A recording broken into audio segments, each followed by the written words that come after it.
Olá, aqui é o Jared. Eu sou o Larik. E a gente está iniciando mais um programa Metaficções. E hoje a gente vai falar um pouco a respeito de um conto de um autor brasileiro, Murilo Rubião, que é um autor que ele se encontra na categoria do realismo fantástico, realismo mágico. E esse conto é o conto Bárbara, que ele traz algumas reflexões a respeito da questão do consumo, da questão do desejo. Bom, acho que a gente precisa resumir o conto um pouco. O autor começa o conto mencionando que a Bárbara é uma mulher que fazia muitos pedidos, e quanto mais o homem, ou o narrador, que é o marido dela, atendia, mais ela engordava, e é esse o enredo da história. É por aí que a história vai girar.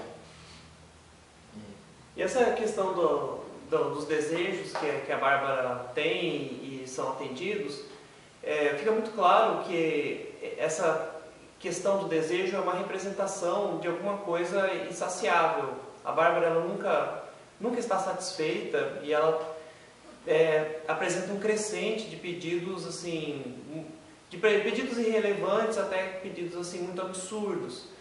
E é interessante também a gente começar a pensar que esse narrador ele praticamente é alguém que se anula diante do desejo de alguém. Parece que a vontade dele, a satisfação dele está sempre em atender aos pedidos, atender às necessidades da Bárbara.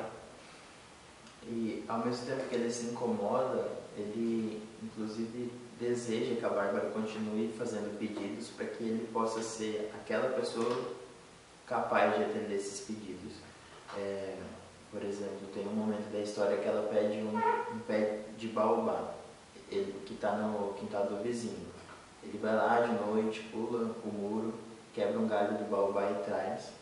A Bárbara não aceita só um galho, fica muito furiosa com ele, então ele compra a casa do vizinho, o quintal todo, manda derrubar o baobá e coloca no quintal dele. E então a Bárbara experimenta uma felicidade imensa, mas que é temporária, que dura até as folhas do baobá murcharem. E é isso, ela faz pedidos assim, pedidos grandiosos, e esse homem insistentemente atende esses pedidos grandiosos. E quanto mais ela pede, mais ele atende esses pedidos, mais ela vai engordando.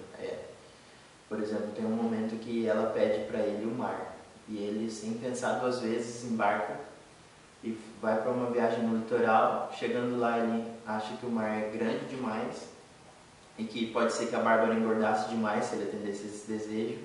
Então ele leva só uma garrafa com água do mar. E é isso. Uma coisa que eu acho que é interessante também é pensar que o que alimenta a Bárbara, o que alimenta o corpo, a própria corporalidade dela, é que seus pedidos sejam atendidos. Não tem uma relação necessária entre o engordar e uma alimentação, alguma coisa. Ela literalmente se torna um gigante. E um momento interessante da história é quando ela está grávida e a criança nasce. Antes da criança nascer, na verdade, o narrador ele fica preocupado que nasça uma criança monstruosa, gigante, assim como a Bárbara, mas na verdade o que nasce é uma criança raquítica, que pesa apenas 1 quilo, e mesmo ao longo de muitos anos a criança não engorda, não cresce nem um pouco. E isso está muito claro no texto, que a criança não engorda, não cresce por falta de investimento, tanto da mãe, que rejeita a criança, quanto do pai. Então, tanto a Bárbara quanto o marido, que ele é tão insignificante na história, ou se anula tanto, que ele nem tem nome, e a criança também não tem. É uma criança que parece que, por ser indesejada, ela também não teve um investimento ali afetivo. O desejo parece que o desejo é o motor de toda a história, né? Tanto da Bárbara quanto do marido que procura atendê-la. Bom, só para exemplificar que o ganho de peso da Bárbara está relacionado ao investimento, tem um momento que ele atende um pedido grandioso dela, que eles ficam muito pobres por conta do atendimento a esse pedido e ficam sem comida, mas a Bárbara continua engordando. Então isso deixa bastante claro que é o investimento que está tornando essa mulher cada vez maior.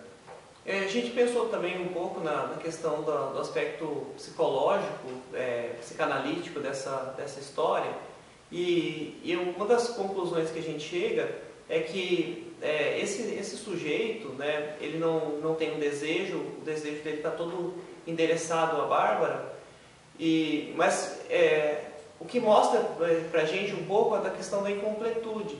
Os desejos da Bárbara e a Bárbara, ela nunca vai poder se satisfazer. Nada disso vai ser algo que realmente complete, mesmo que ele consiga trazer para ela a lua, ou seja o que for, nada disso vai preencher, porque o movimento da vida, o movimento dela é desejar, e esse marido que serve como se fosse uma extensão da própria personagem, numa relação simbiótica, a própria existência dele é atender os pedidos, atender as necessidades da companheira.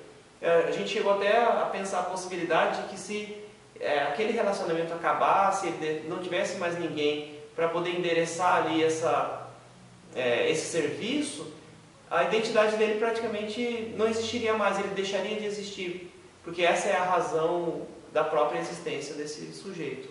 Sim, isso fica claro também num ponto da história. O conto ele dá a sensação no leitor de que ele é uma queixa, um discurso queixoso do narrador, que é esse marido, de olha como minha mulher faz muitos pedidos. Mas tem um momento da história em que ele ameaça ela e fala que se ela fizer algum pedido, ele vai abandoná-la. Então